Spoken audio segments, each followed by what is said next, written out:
All, कैसे हैं आप? होप आप बहुत अच्छे होंगे। इतनी वर्स्ट सिचुएशन में जब हमारा पूरा वर्ल्ड इस कोविड की प्रॉब्लम से परेशान है, हमारी कंट्री इंडिया 4th नंबर पे आ चुकी है नंबर वाइज कोरोना पेशेंट्स की। फिर इस टाइम पे ऐसी कौन सी गुड न्यूज आ गई? गुड न्यूज नहीं, वैक्सीन के रिगार्डिंग नहीं है।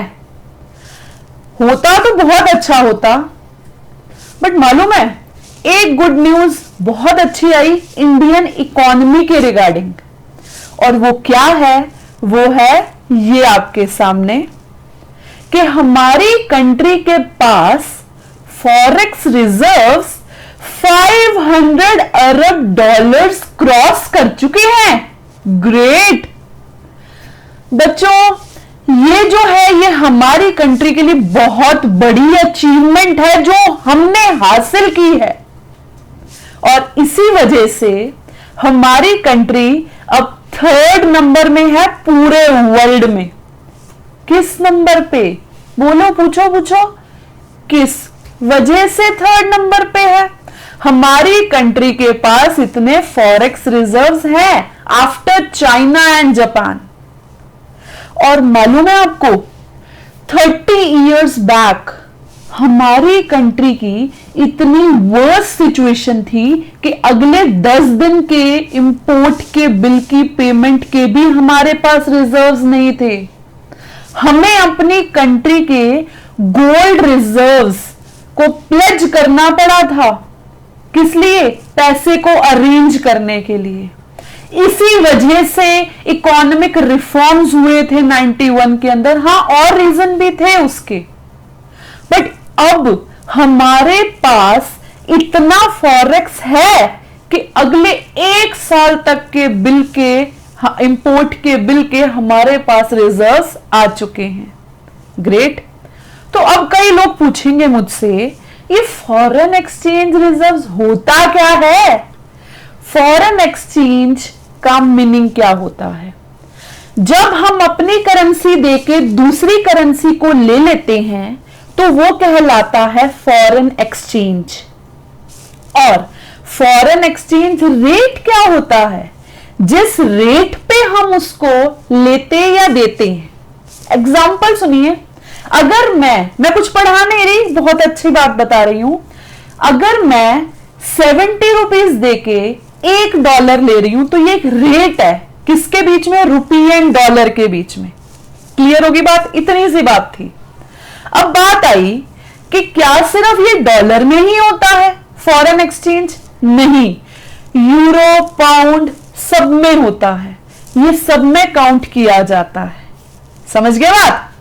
अब बात आती है कि ये अजूबा, ये जादू हुआ कैसे? बच्चों, लॉकडाउन का पॉजिटिव इंपैक्ट भी हुआ है। मालूम है क्या? वो ये है कि लॉकडाउन की वजह से डिमांड जो थी ना क्रूड ऑयल की, वो कम आ गई। कम हुई, गवर्नमेंट का इंपोर्ट का बिल कम हुआ। इंपोर्ट का बिल कम होने की वजह से हमारे रिजर्व्स बढ़ गए। ग्रेट। हाँ, सेकेंड थिंग, हमारी कंट्री में ऑब्वियसली पहले से ही मेक इन इंडिया चल रहा था। मेक इन इंडिया का कंसेप्ट जो मोदी जी लेकर आए, बट अब और क्या हुआ? हमारी कंट्री की रेपुटेशन अच्छी होने की वजह से बहुत सारी फॉरेन इन्वेस्टमेंट आने लगी है हमारी कंट्री के अंदर। इस रीजन की वजह से भी हमारे रिजर्व्स 500 अरब डॉलर को क्रॉस कर चुके हैं। और अभी लास्ट 2-3 मंथ्स में हमारे 82.2 अरब डॉलर्स का इंक्रीज आया है। तो बात आई, इसका इंपैक्ट क्या होने वाला है? क्यों जरूरी होते हैं ये फॉरेन एक्सचेंज रिजर्व्स?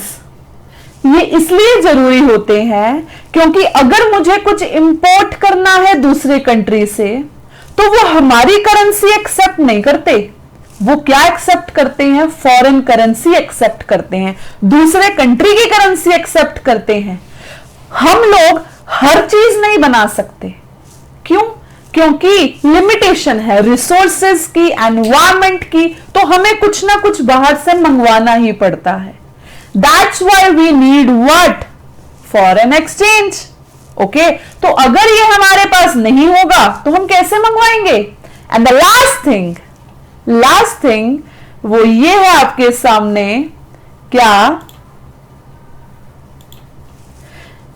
कि हमें चाहिए होता है फॉरेन एक्सचेंज बिकॉज हमारी कंट्री की जो, या ये कहो कि फॉरेन एक्सचेंज रेट जो होता है वो ना कई बार बहुत ज्यादा अप डाउन चलता रहता है।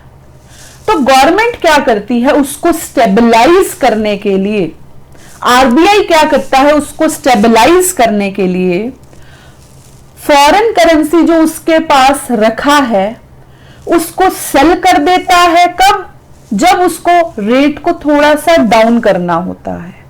और ऐसे ही अगर उसको रेट को अप करना हो तो वो क्या करता है?